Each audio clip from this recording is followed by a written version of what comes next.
नमस्कार दोस्तों, स्वागत है आपका वनडे एग्जाम सेंटर में। दोस्तों, आज के वीडियो में हम लोग बीए सेकेंड सेमेस्टर इतिहास का जो पेपर है जिसका नाम है हिस्ट्री ऑफ मिडवल इंडिया यानी मध्यकालीन भारत का इतिहास 1206 ईस्वी से लेकर के 1757 ईस्वी तक, इससे संबंधित एक सब्जेक्टिव मॉडल पेपर का अध्ययन करेंगे। ये हमारा दूसरा मॉडल पेपर है। इसके पहले हम लोगों ने एक और मॉडल पेपर का अध्ययन कर लिया है। अगर आपने उसको नहीं देखा है तो आप हमारे प्लेलिस्ट में जाकर के देख सकते हैं। आपका ये जो मॉडल पेपर होगा 3 खंड में विभाजित होगा। पहला खंड अ है, दूसरा खंड ब है और तीसरा खंड स है। एक एक करके यहाँ पर हम लोग तीनों खंडों का अध्ययन करेंगे। हम लोग जानेंगे कि इसमें आपसे क्या पूछा गया है और इसका उत्तर आपको किस प्रकार से लिखना होगा। तो चलिए बिना देर के वीडियो को शुरू करते हैं। आपका पहला खंड अ है। इसमें आपसे अति लघु उत्तरीय प्रश्न पूछा गया है और प्रत्येक प्रश्न का उत्तर आपको अधिकतम 50-50 शब्दों में देना होगा। देख लेते हैं कि इसमें आपसे क्या पूछा गया है। पहला प्रश्न है तुर्कान ए चहलगानी, जिसको चालीसा कहा जाता था। इस पर आपको 50 शब्द में टिप्पणी लिखना है। तो उत्तर में आप लिखेंगे कि तुर्कान ए चहलगानी दिल्ली सल्तनत के सुल्तान इल्तुतमिश द्वारा गठित 40 वफादार तुर्क गुलाम सरदारों का एक समूह था। यानी तुर्कान ए चहलगानी की जो स्थापना है वो इल्तुतमिश के द्वारा किया गया था और अपने 40 वफादार गुलाम सरदारों को मिला करके किया गया था। इसका जो मुख्य उद्देश्य था वो प्रशासन को मजबूती देना और सुल्तान की सत्ता को सुरक्षित रखना था। इल्तुतमिश के मृत्यु के बाद यह जो समूह था अत्यधिक शक्तिशाली हो गया। अंततः गयासुद्दीन बलबल ने, जो स्वयं कभी इस समूह का सदस्य था, सुल्तान बनने के बाद इसकी बढ़ती शक्ति को अपनी सत्ता के लिए खतरा माना और इसे पूरी तरीके से समाप्त कर दिया। यानी इल्तुतमिश के द्वारा तुर्कान चहलगानी का गठन किया गया था और गयासुद्दीन बलबल ने इसको पूरी तरीके से समाप्त कर दिया। आगे बढ़ते हैं, दूसरा प्रश्न देख लेते हैं। इसमें आपसे पूछा गया है पानीपत का प्रथम युद्ध। पानीपत का प्रथम युद्ध पर आपको 50 शब्द में टिप्पणी लिखना है यहाँ पर। तो उत्तर में आप लिखेंगे कि पानीपत का प्रथम युद्ध 21 अप्रैल 1526 को मुगल आक्रमणकारी बाबर और दिल्ली सल्तनत के सुल्तान इब्राहिम लोदी के बीच लड़ा गया। यानी जो यह लड़ाई हुआ था वो बाबर और इब्राहिम लोदी के बीच लड़ा गया था। बाबर ने अपनी छोटी सेना के बावजूद तुलगमा नीति और तोपखाने के प्रभावी प्रयोग से लोदी को पराजित किया। यानी इसमें बाबर विजेता होता है और लोदी का पराजय इसमें होता है। इस ऐतिहासिक जीत के साथ भारत में लोदी वंश का अंत हो जाता है और लोदी वंश के अंत के साथ सल्तनत काल का भी यहाँ अंत हो जाता है और मुगल साम्राज्य की नींव जो है इसी युद्ध के बाद पड़ता है। इतना आपको इसके उत्तर में लिखना होगा। अगला जो प्रश्न है, तीसरा प्रश्न है हुमायूंनामा पर आपको 50 शब्द में टिप्पणी लिखना है यहाँ पर। तो आप उत्तर में लिखेंगे कि हुमायूंनामा प्रसिद्ध मुगल इतिहास ग्रंथ है जिसकी रचना बाबर की पुत्री और हुमायूं की बहन गुलबदन बेगम ने की थी। यानी हुमायूंनामा की जो रचना है वो गुलबदन बेगम के द्वारा किया गया था। यह पुस्तक 2 भागों में विभाजित है। जो इसका पहला भाग है वो बाबर के शासनकाल पर आधारित है और जो इसका दूसरा भाग है वो हुमायूं के जीवन और संघर्षों पर केंद्रित है। इसमें मुगल कालीन पारिवारिक जीवन, सामाजिक परंपराओं और राजसी महिलाओं की स्थिति का सजीव वर्णन मिलता है, जो इसे ऐतिहासिक दृष्टि से अत्यंत महत्वपूर्ण बनाता है।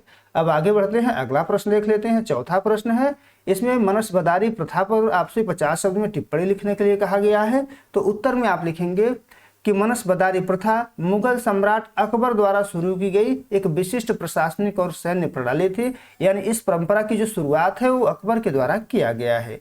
मनसब का अर्थ पद या श्रेणी होता था जो अधिकारी की स्थिति और वेतन निर्धारित करता था। यह व्यवस्था जात और सवार में विभाजित था। जात से आशय व्यक्तिगत पद से था और सवार से आशय घुड़सवारों की संख्या थी। इसने यानी मनसबदारी प्रथा ने मुगल शासन को एक संगठित सैन्य ढांचा प्रदान किया और सामंतवाद को नियंत्रित कर प्रशासन में केंद्रीकरण को बढ़ावा दिया। इतना आपको इसके उत्तर में लिखना होगा। अब आगे बढ़ते हैं, 5वां प्रश्न देख लेते हैं। इसमें आपसे पूछा गया है इब्राहिम लोदी। इब्राहिम लोदी पर 50 शब्द में आपको टिप्पणी लिखना है। तो उत्तर में आप लिखेंगे कि इब्राहिम लोदी दिल्ली सल्तनत के लोदी वंश का अंतिम सुल्तान था। वह एक साहसी योद्धा था, लेकिन अपने कठोर स्वभाव और अफगान सरदारों के प्रति अविश्वास के कारण उसे आंतरिक विद्रोहों का सामना करना पड़ा। 1526 में पानीपत के प्रथम युद्ध में वह बाबर से हार जाता है और युद्ध के मैदान में ही वो मारा जाता है। उसके मृत्यु के साथ ही दिल्ली सल्तनत का अंत हो जाता है, लोदी वंश का भी अंत हो जाता है और भारत में मुगल साम्राज्य का उदय होता है जब लोदी की मृत्यु होती है। यानी पानीपत के प्रथम युद्ध के बाद। इतना आपको इसके उत्तर में लिखना होगा। अब आगे बढ़ते हैं। अगला खंड खंड ब है। इसमें आपसे लघु उत्तरीय प्रश्न पूछा गया है और प्रत्येक प्रश्न का उत्तर आपको अधिकतम 200 शब्द में यहाँ पर देना होगा। देख लेते हैं कि इसमें आपसे क्या पूछा गया है। दूसरा प्रश्न है इसमें, एक साम्राज्य निर्माता के रूप में बाबर का मूल्यांकन कीजिए। आपको बताना है तथ्यों को देकर के, तर्कों को देकर के कि बाबर एक साम्राज्य निर्माता था। तो उत्तर में आप लिखेंगे कि जहरीद्दीन मोहम्मद बाबर न केवल एक महान विजेता था बल्कि भारत में एक नए युग का सूत्रपात करने वाला साम्राज्य निर्माता भी था। एक साम्राज्य निर्माता के रूप में उसके योगदान का मूल्यांकन निम्नलिखित ऐतिहासिक तथ्यों के आधार पर किया जा सकता है। अब एक एक तर्कों का हम लोग अध्ययन करेंगे जिसके आधार पर हम कह सकेंगे कि बाबर एक साम्राज्य निर्माता था। इसमें पहला बिंदु है निर्णायक सैन्य विजय। बाबर ने कुछ निर्णायक सैन्य विजय किए थे जिसके आधार पर ये कहा जा सकता है कि एक साम्राज्य निर्माता था। बाबर ने 1526 में पानीपत के प्रथम युद्ध में इब्राहिम लोदी को हराकर दिल्ली सल्तनत का अंत कर दिया था और मुगल साम्राज्य की नींव इसके द्वारा डाला गया था। इसके बाद 1527 में इसने खानवा के युद्ध में राणा सांगा को पराजित कर उसने उत्तर भारत में अपनी सत्ता को चुनौती मुक्त बना दिया था। 1528 में चंदेरी और 1529 में घाघरा के युद्ध ने अफगान विद्रोहियों को शांत कर उसके साम्राज्य को स्थायित्व प्रदान किया था। यानी इसके आधार पर हम लोग कह सकते हैं कि बाबर जो था एक महान साम्राज्य निर्माता था।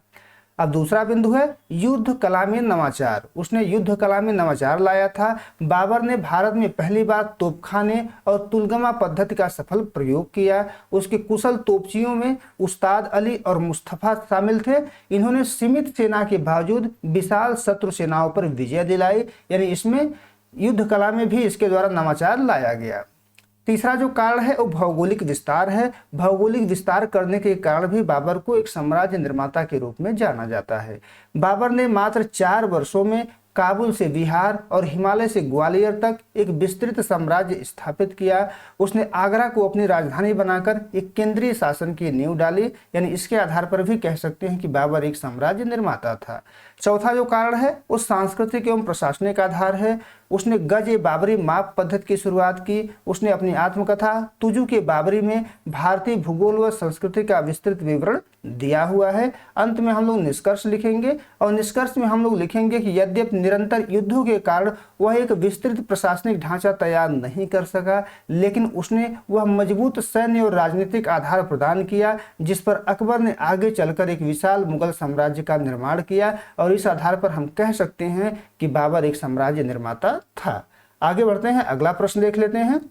इसमें आपसे पूछा गया है कि मुगल साम्राज्य के पतन के क्या कारण थे। मुगल साम्राज्य के पतन के क्या क्या कारण थे उसी के बारे में आपको यहाँ पर लिखना है। तो उत्तर में आप लिखेंगे कि 16वीं शताब्दी में स्थापित वैभवशाली मुगल साम्राज्य औरंगजेब की मृत्यु 1707 ईस्वी के बाद ताश के पत्तों की तरह ढहने लगा।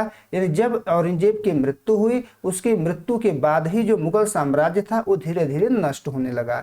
यह पतन किसी एक आकस्मिक घटना का परिणाम नहीं बल्कि औरंगजेब की नीतियों, आर्थिक खोखलेपन और उत्तराधिकारियों की अयोग्यता का संचयी परिणाम था, जिसे निम्न प्रकार स्पष्ट किया जा सकता है। अब मुगल साम्राज्य के पतन के कौन कौन से कारण थे उसका एक एक करके अध्ययन हम लोग यहाँ पर करेंगे।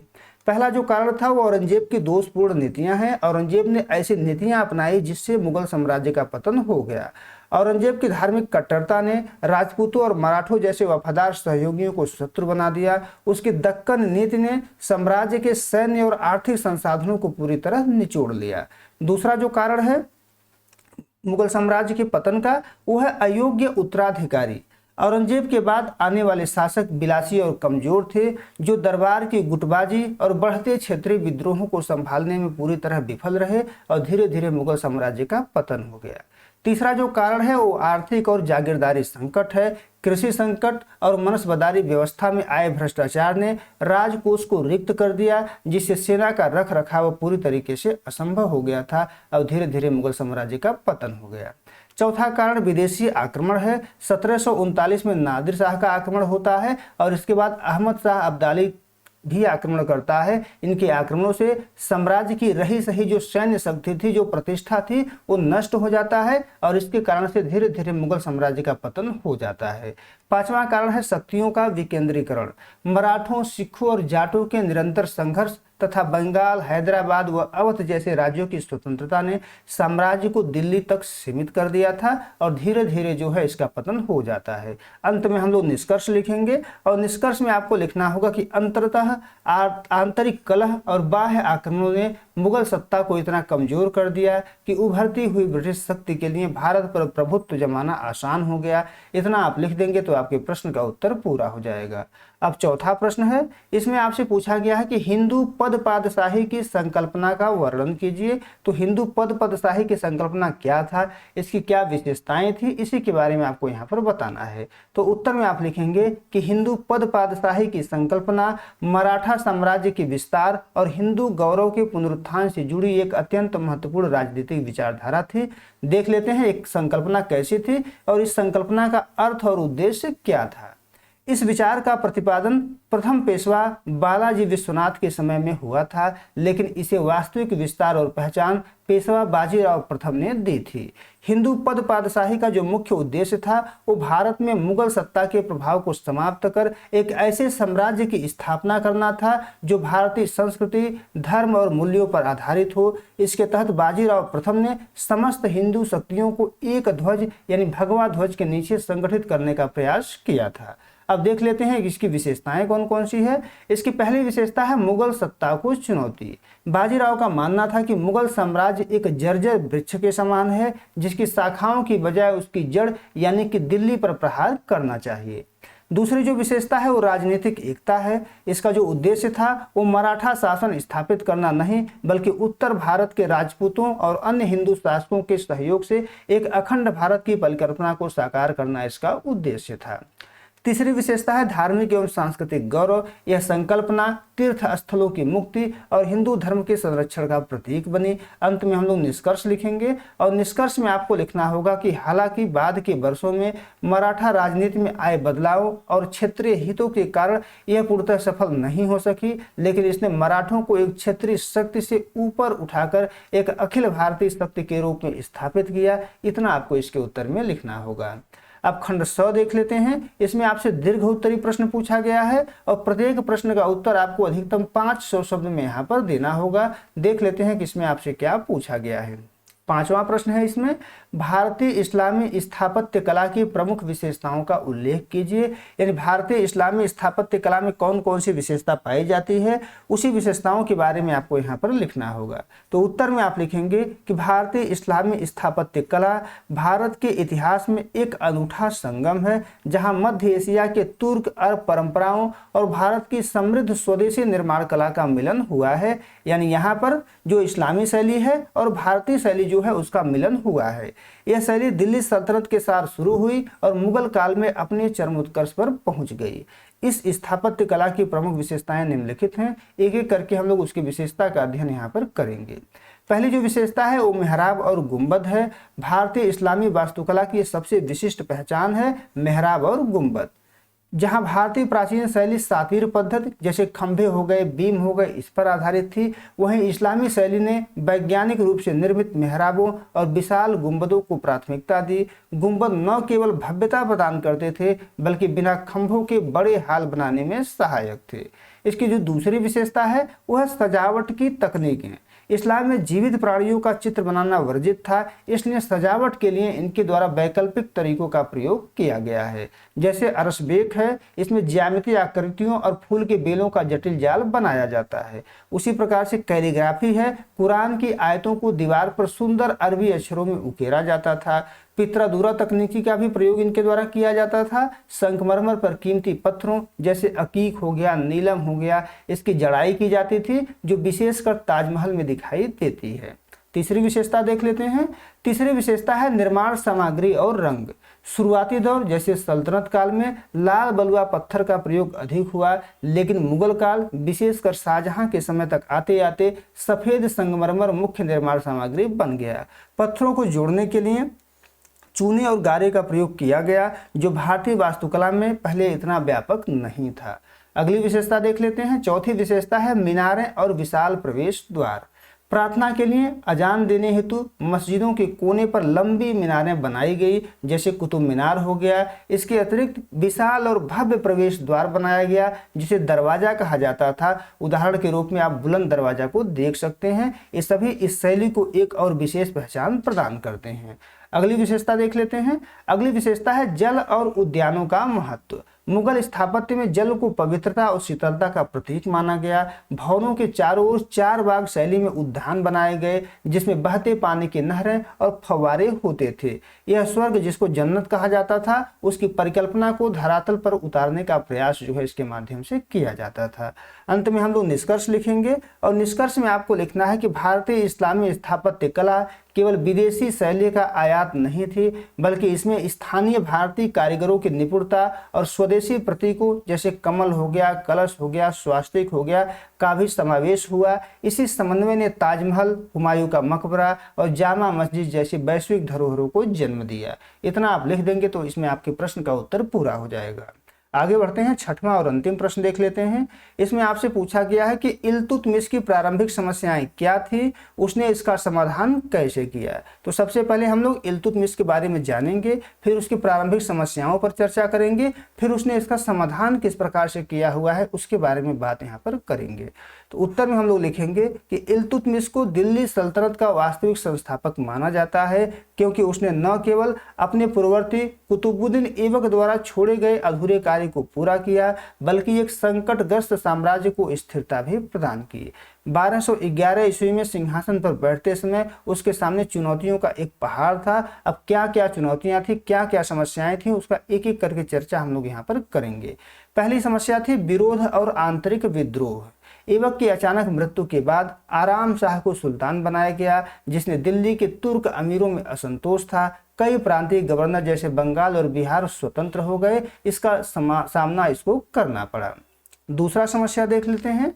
दूसरा समस्या है ताजुद्दीन यल्दौज और नसीरुद्दीन कुबाचा। ये ऐबक के समकालीन प्रतिद्वंदी थे। यल्दौज जो था वो गजनी का शासक था, दिल्ली पर अपना दावा ठोक रहा था, जबकि जो नसीरुद्दीन कुबाचा था वो मुल्तान और सिंध पर अपना अधिकार कर लिया था। इल्तुतमिश से इसका सामना हुआ। इल्तुतमिश के लिए ये सभी समस्या के कम नहीं थे। अब तीसरा देख लेते हैं, मंगोल संकट। चंगेज खान के नेतृत्व में मंगोलों का खतरा भारत की उत्तर पश्चिमी सीमा पर मंडरा रहा था। ख्वारिज्म शाह के पुत्र जलालुद्दीन मांगबरनी मंगोलों से भागकर भारत की ओर शरण मांगने आ रहा था। यह भी एक संकट इसके सामने दिखाई दे रही थी। अब चौथा संकट देख लेते हैं। चौथा संकट है राजपूतों का पुनरुत्थान। तुर्क सत्ता की कमजोरी का लाभ उठाकर जालौर, रणथंभौर और अजमेर जैसे राजपूत राज्यों ने अपनी स्वतंत्रता घोषित कर दी। पांचवा जो संकट था वो वैधता की कमी है। इल्तुतमिश मूल रूप से गुलाम था, इसलिए उसे मुस्लिम जगत और अपने ही सरदारों से सुल्तान के रूप में पूर्ण मान्यता प्राप्त करने में कठिनाई हो रही थी। तो ये सभी इल्तुतमिश के सामने आने वाली समस्याएं थी। अब देख लेते हैं कि इन समस्याओं का समाधान उसके द्वारा किस प्रकार से किया गया। पहला है विरोधियों का दमन। उसके द्वारा अपने विरोधियों का दमन किया गया। सबसे पहले इल्तुतमिश ने तराइन के तीसरे युद्ध में यल्दौज को पराजित किया और बाद में 1228 ईस्वी में उसने कुबाचा को पराजित कर सिंध और मुल्तान को साम्राज्य में मिला लिया। यानी अपने विरोधियों का दमन इसके द्वारा किया गया।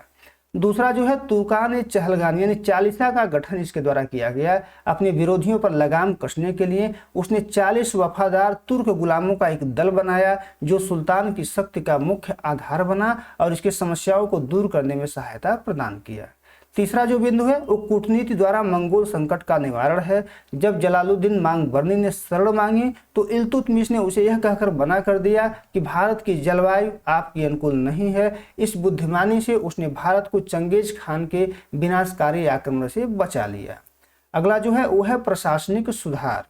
उसने इक्ता प्रथा शुरू की, जिसने सेना का संगठन और राजस्व वसूली सुव्यवस्थित हुई। उसने चांदी का टंका चलाया, तांबे का जीतल उसके द्वारा चलाया गया, शुद्ध अरबी के सिक्के उसके द्वारा चलाए गए। यानी प्रशासनिक सुधार भी उसके द्वारा किया गया।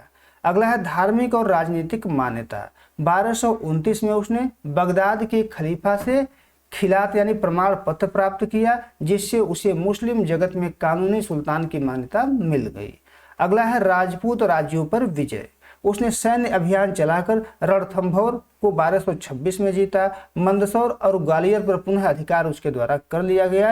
यानी इस प्रकार से उसने अपनी समस्याओं का समाधान किया। अंत में हम लोग निष्कर्ष लिखेंगे और निष्कर्ष में हम लोग लिखेंगे कि इल्तुतमिश ने अपनी दूरदर्शिता, धैर्य और सैन्य कुशलता से दिल्ली सल्तनत को बिखरने से बचाया। उसने न केवल बाहरी खतरों को टाला बल्कि एक ऐसी प्रशासनिक नींव रखी जिस पर दिल्ली सल्तनत भविष्य में टिकी रही। इतना आप लिख देंगे तो आपके प्रश्न का उत्तर पूरा हो जाएगा। उम्मीद है दोस्तों आपको ये वीडियो पसंद आया होगा। अगर वीडियो अच्छी लगी तो हमारे चैनल को सब्सक्राइब कर लीजिए, वीडियो को लाइक और शेयर कर दीजिए। बहुत बहुत धन्यवाद।